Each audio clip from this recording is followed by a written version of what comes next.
Welcome back to Whispers and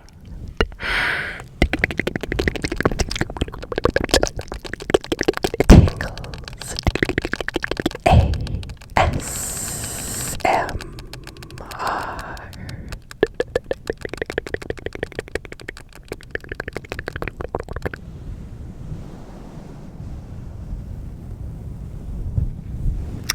True scary stories.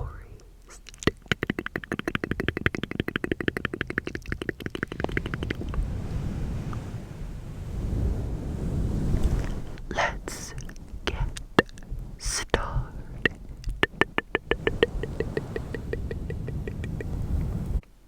I'm not posting this to scare anyone. I just need to put this somewhere because it's been stuck in my head for years. If anyone experienced something similar in this area, I'd love to hear about it. This happened when I was about 18 or 19. It was a summer night, probably late July, early August. It was warm out, so a friend and I had gotten into the habit of driving around late at night just to talk. We'd do loops outside the city, the kind of quiet, empty roads that cut through the French countryside. No real destination, just driving and talking. Windows cracked, music low.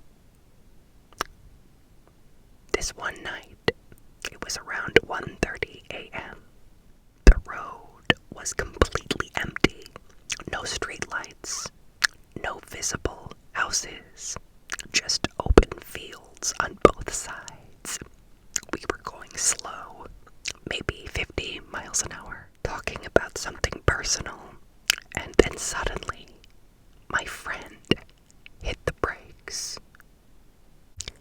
He didn't yell or panic, just a sharp, reflexive stop. And there, in the middle of the headlights, I saw a man crossing the road. He came out of the field to our left, walking toward the one on the right. What immediately struck me was that he was completely naked. His skin was oddly pale, flat, beige, almost like a dull gray. But that's not what stuck with me. It was the way that he moved.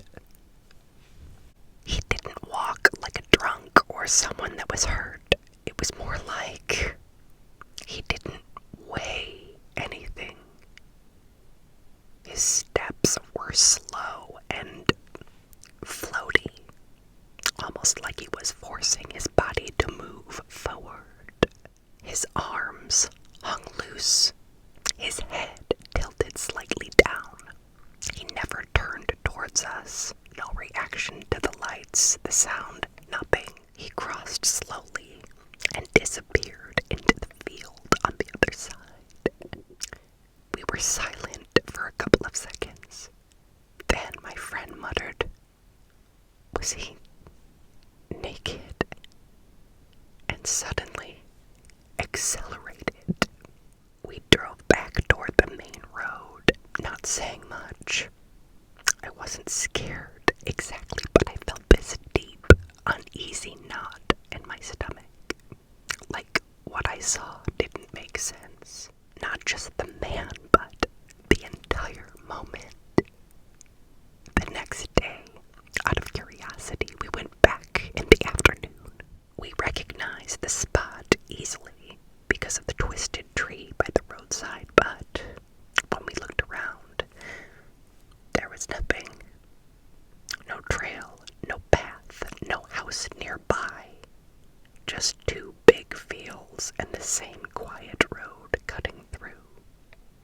I have no rational explanation for what we saw, but I know what I saw, and I know it wasn't normal.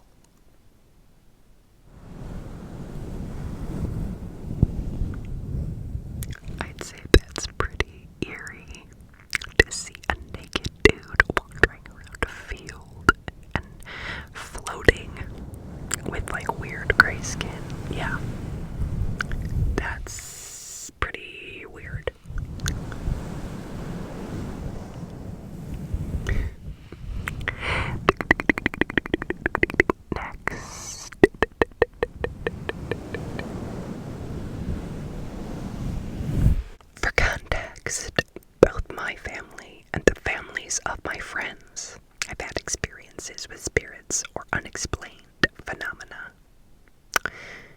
It was a typical Saturday afternoon, and I was hanging out with my usual friend group, Cameron and Logan. Notably, Cameron's dad is a frequent ghost hunter, often venturing out weekly with paranormal investigation gear.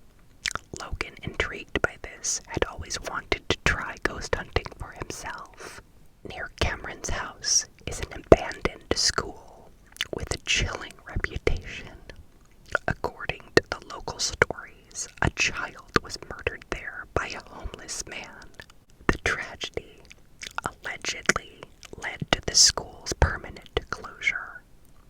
Drawn by curiosity and maybe a bit of recklessness, we decided to explore the school ourselves at midnight, using Cameron's dad's gear.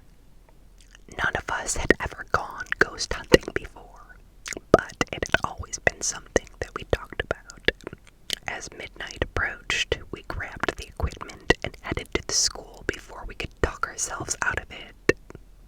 From the moment we stepped onto the school grounds, something felt off. Cameron had brought along a Ouija board, which he pulled from the gear bag and placed on the desk inside room 31, a detail that would prove important later. While the board sat undisturbed, we spread out the rest of the equipment across the nearby rooms. It was a spirit box in room 32, dowsing rods in room 33, and EMF detectors and rope sensors in room 30. We intentionally kept everything close together in case we needed to leave quickly. We started in room 32 with the spirit box, asking basic questions and listening intently. At one point, I caught a glimpse of a shadow from the corner of my eye. Assuming it was just my imagination, I brushed it off. It was late, and this wasn't the first time that I thought I saw something. Feeling a bit hungry, I told my friends that I was going to grab a snack from the backpack we left in room 31. They stayed behind, still focused on the spirit box. As I walked down the hall, I saw something that made my blood run cold. A distinct shadow of a man standing at the school's entrance. Thinking it might be a cop or security guard, I rushed back to my friends to tell them. Cameron and I went to check, but no one was there. Still unnerved, I returned to room 31 to grab a bag of chips. That's when I saw them. 3 photographs of students on the whiteboard, each marked with crude, angry X's. The pictures hadn't been there earlier. As I tried to make sense of it, I noticed the Ouija board was out of its box, which none of us had opened. Panicking, I ran back to my friends, trying not to scream. I told them what I saw, but they dismissed it, joking that I was going crazy or just messing around. Honestly, I was tired and starting to believe it myself. We resumed the spirit box session, and for a while nothing happened until we heard a voice, deep, raspy, and unmistakably real. It said one word: run. We wrote it down on our notebooks and tried asking follow-up questions, but there was no further response, so we moved on to check the EMF detectors in room 30. The moment we entered, the detectors spiked uncontrollably,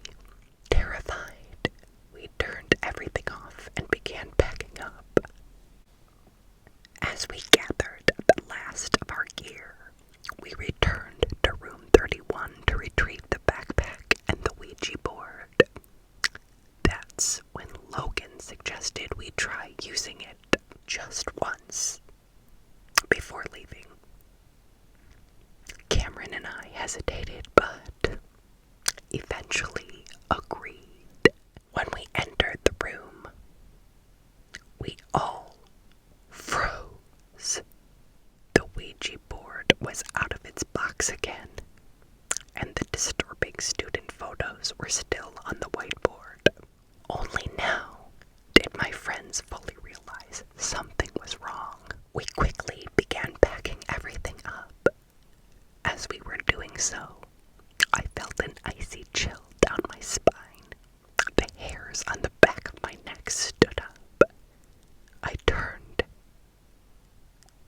and I saw him. A tall, shadowy figure of a man stood behind us. His form was dark and blurred at the edges, almost like static. We stared at each other for what felt like minutes. Then, in a blink, he vanished. That night changed something in us.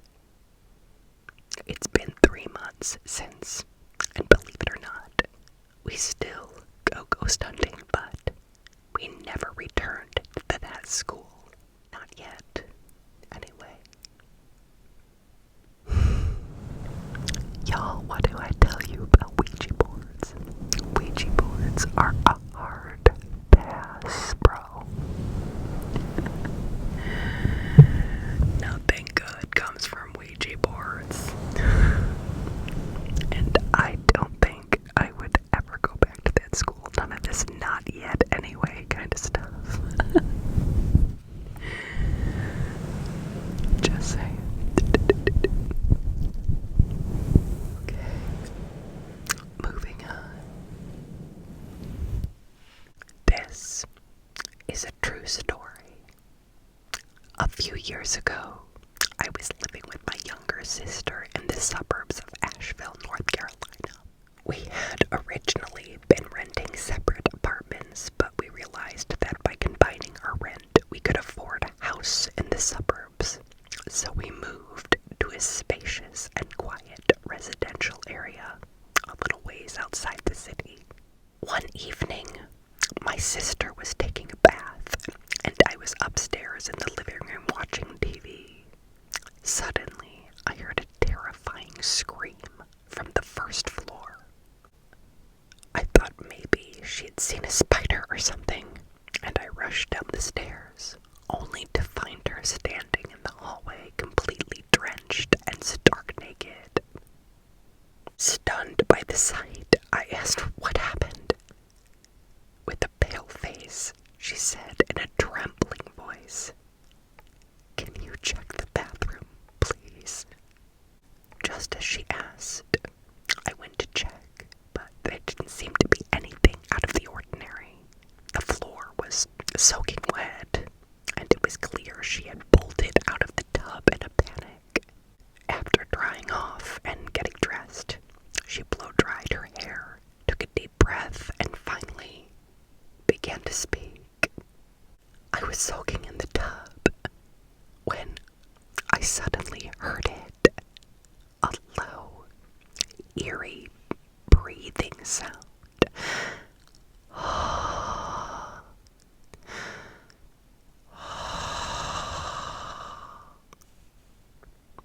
looked around, but no one was there.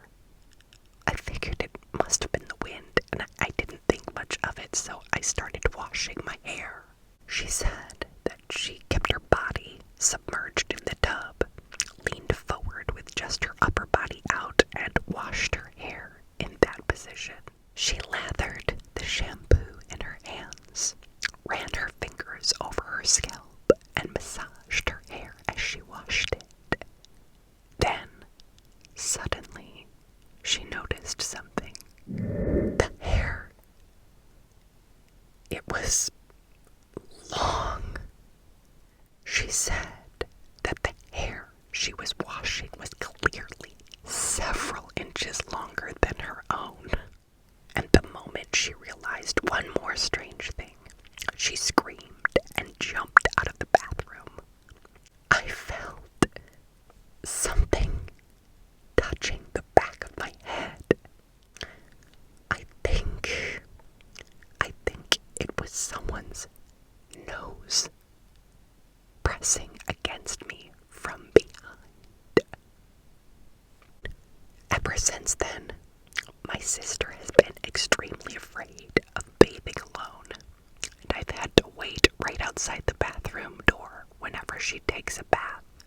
As for me, I've never experienced anything strange to this day. But even now, my sister still says with absolute certainty, I'm telling you, back then, I was washing someone else's hair, not mine. That is so creepy. That's so spooky.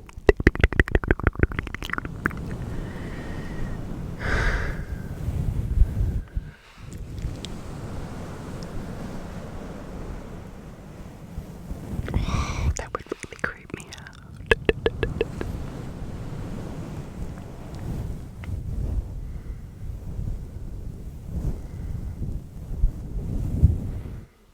Next, it happened one night on the New York City subway. I was exhausted from work and standing near the door of the train. Right in front of me was a young woman. She was leaning back against the door, reading a paperback. A plain-looking girl with long blonde hair. I kept a bit of a distance at first, but as more people piled into the train, I got pushed closer to her. It felt awkward to face her directly, so I turned my body slightly to the side. Then I glanced at the door's glass. It was dark outside, so my face was reflected in the glass, and right beside it, I could see the back of the woman's head, but something felt off, so I took a closer look at the reflection. Maybe it was just the lighting, but her hair looked strangely white in the glass. But the real woman standing in front of me, her hair was definitely blonde. The train got more crowded, and before I knew it, I was almost pressed up against her. She must have given up on reading, because she turned her back to me and stared out the window. I looked again. Yes, the back of her head was still blonde. And that's when I noticed the young guy next to me. He had AirPods in, and he was clearly nervous, shifting uncomfortably, glancing up and down over and over. He kept trying to inch away from the door. Then I realized why. In the reflection of the door, the woman's face was the face of an old woman with white hair. The real woman didn't move at all. She just stood there motionless, but the face in the reflection, she slowly tilted her head and kept turning to look back and forth between me and the guy next to me. If I'd run into a ghost on the street, I would have bolted without even thinking. But here we were, trapped in a packed train car, pressed up against something we didn't understand. I tried to move away from her, but people shoved me back. I got elbowed a couple of times. The guy next to me looked panicked. He yanked his AirPods out, like he was tearing them from his ears. Finally, the train reached the next station. At the exact same time, the two of us shouted, "We're getting off." We shoved through the crowd and dashed out the opposite door. Then we turned back to look. Even though the train car was full of people, I could clearly see the old woman's reflection in the door, staring at us through the gaps between people. For a few seconds before the train pulled away. She never looked away. After it was gone, the guy and I stood there in silence. We made eye contact,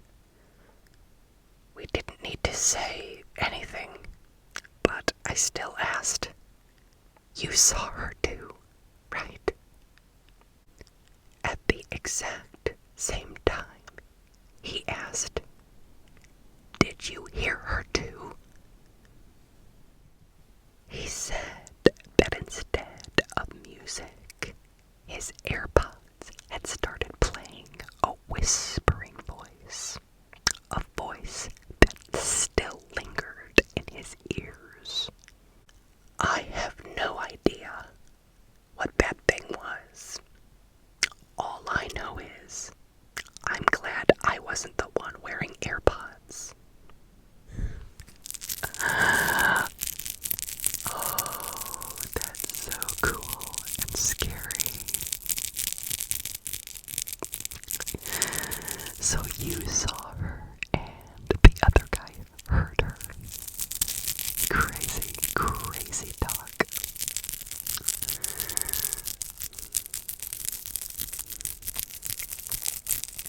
Yeah, and that would be really, really unnerving, being that you can't get out and you can't get away from it.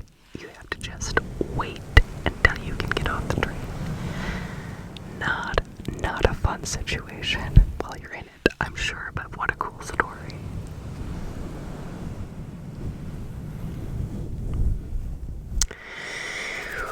Next. Hi all. I wanted to share my experience with something I encountered a couple of years ago. I am very much a skeptic and live for facts and evidence, as my career suggests. I'm still searching for answers for my experience. I dream about it repeatedly, and I'm still none the wiser about what I saw and felt. Late 2023, I attended an RTC, road traffic collision, on a night shift. I won't go into too many details in order to preserve my own identity and the patient's, but it was near fatal. A heavy goods vehicle, truck for our non-UK friends, collided with 9 people at high speed, pinning many of them into a building, then backing up and releasing them to the floor. I attended the scene, arriving first to a bloodbath, limbs missing, and people with horrific injuries. I found myself a patient, which I believed to have been the most life-threatening injuries, some of which include cat bleeds from one arm and one leg, bilateral femur breaks, one closed, one open, collapsed lung to the right side, along with a serious crush injury to the torso, bradycardia, and quickly dipping into CA, open fracture to the left ankle, and naturally in and out of consciousness. I'd be here a while if I was to list every single injury. The young man suffered horrific injuries. I began my treatment on him, and while doing so, I kept finding myself looking up and over to the right of me. I could see a black figure standing there, almost transparent but foggy black. Naturally, I looked away and continued my treatment to the best of my ability and scope. It kept drawing me back to look. Obviously, being a skeptic, I referenced past it by looking at my colleagues standing within about 5 meters of the figure, and I could see them clearly. Looking back at the figure standing there, I just couldn't make sense of it. I tried to ignore its presence, since this man's life was in my hands. I must have looked at it about 5 or 6 times, still standing there, not moving. My mind became clouded, and my judgment was off. Then I noticed new injuries popping up, his condition deteriorating rapidly. I honestly was fighting against me. I'd solve one issue to be met with another one, either the same issue or a worsening one. It just stood there, watching me. I could feel its gaze burning into the side of me. Now, before this call, it had been a relatively busy night. I was sharp as a tack. I had fully eaten. I was hydrated, slept great the day before.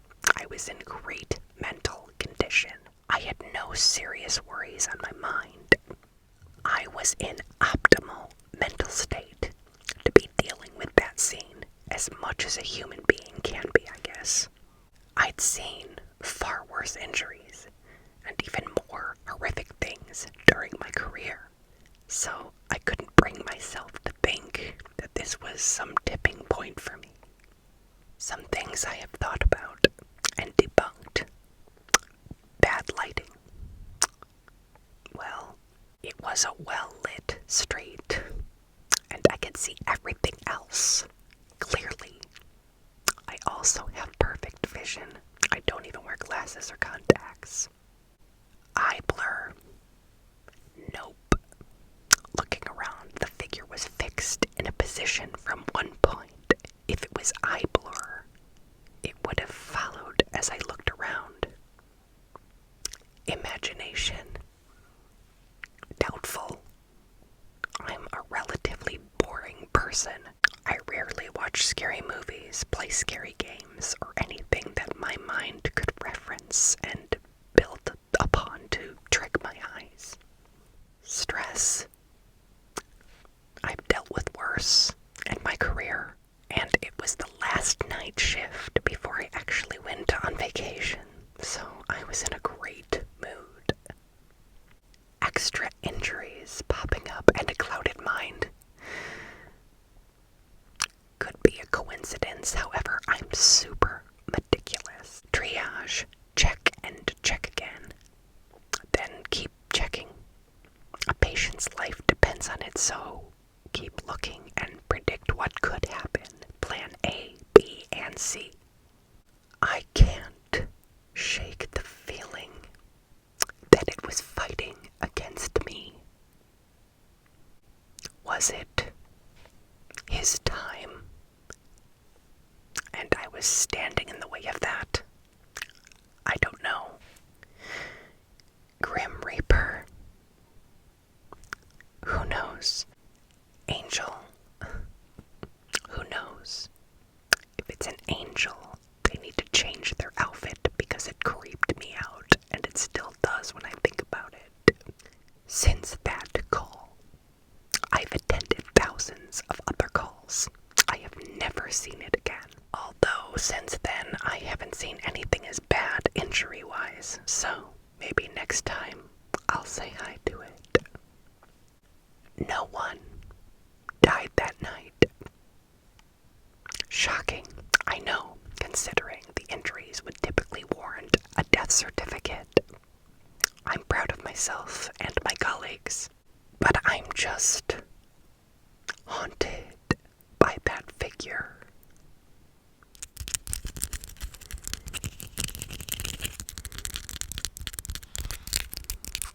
Spooky, spooky, spooky.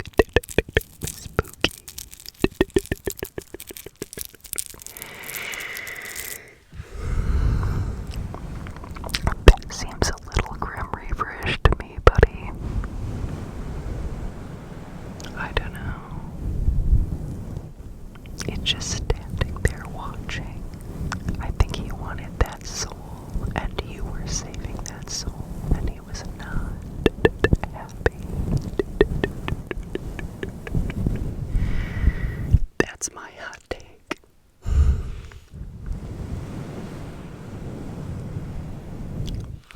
Very scary. Okay. Next story. This story has a picture attached, so check it out at the end. Dad passed almost 20 years ago, and I've always been very upset to know that he wouldn't husband and I eloped in the mountains and afterwards stopped at a scenic overlook to take pictures. Wanted a couple of Polaroids, and then when mine printed, there was a very man-shaped light leak on it. Didn't think much of it until my mom noticed and said, "I think your dad was with you." Thoughts? Am I crazy? Here's the photo in 3, 2, 1.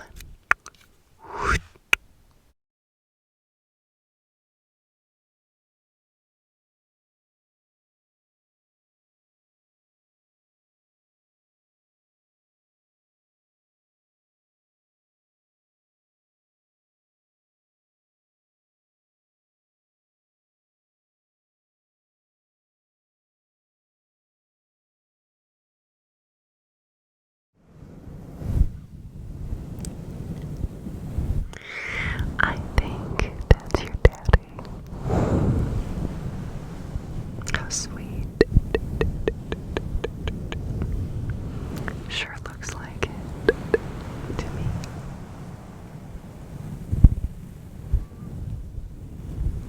I love that for you.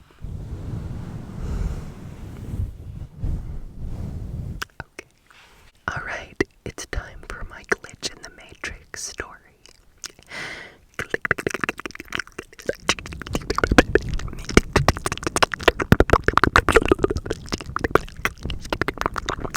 Here we go. Earlier this year, my friend and I were staying at another friend's house to finish some paperwork. One morning around 9 a.m., I stepped out to sit by the stairs while my friend stayed in to clean the room. It was her turn. I was casually scrolling through Instagram, just sitting there in plain view. A few minutes later, she came outside, saw me, and literally jumped. She asked, "Why are you sitting here? I came out here a few minutes ago to throw the trash away and didn't see you at all." That threw me off. I told her that I'd been sitting there the whole time and I didn't hear anyone come out or walk by. For context, there are 2 trash bins directly in front of the stairs. I was facing them. She told me that she had walked out, threw something in the dustbin, looked around, and didn't see me. But I swear I was just sitting there, phone in hand. No music, no distractions, no one passed in front of me. I didn't see or hear her, and she didn't see me. We both laughed it off, but it was really creepy. I'm not sure if we both glitched at the same time. LOL. I'm not sure what to make out of it.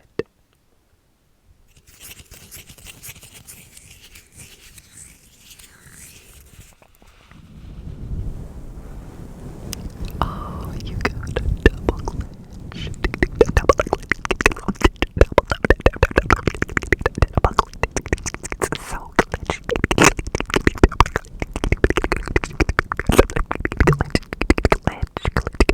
Double glitch. I sort of love stories like that, where you just like both slip into different dimensions randomly. Super spooky and cool. Okay.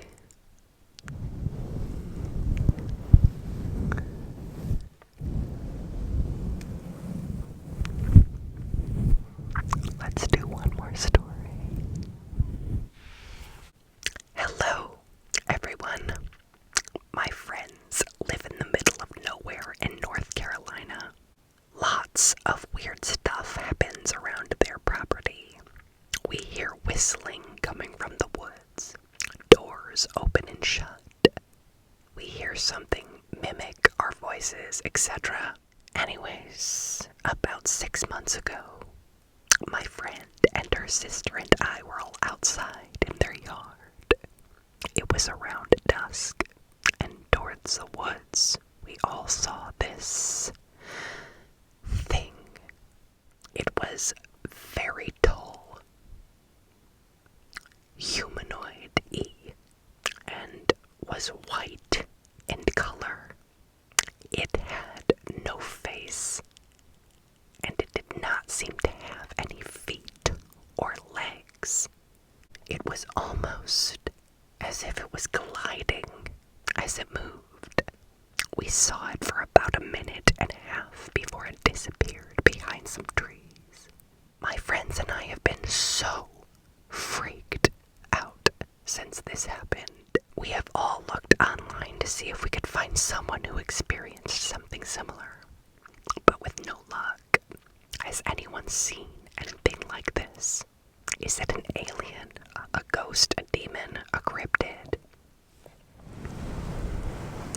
I think that that's an excellent question for my subscribers.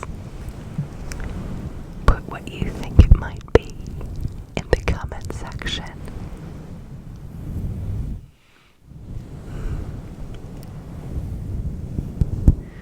Sorry my lights went out, but I guess that's a sign that it's time to go to bed. I'm up so late filming this tonight, but sometimes I love to do a nighttime scary story.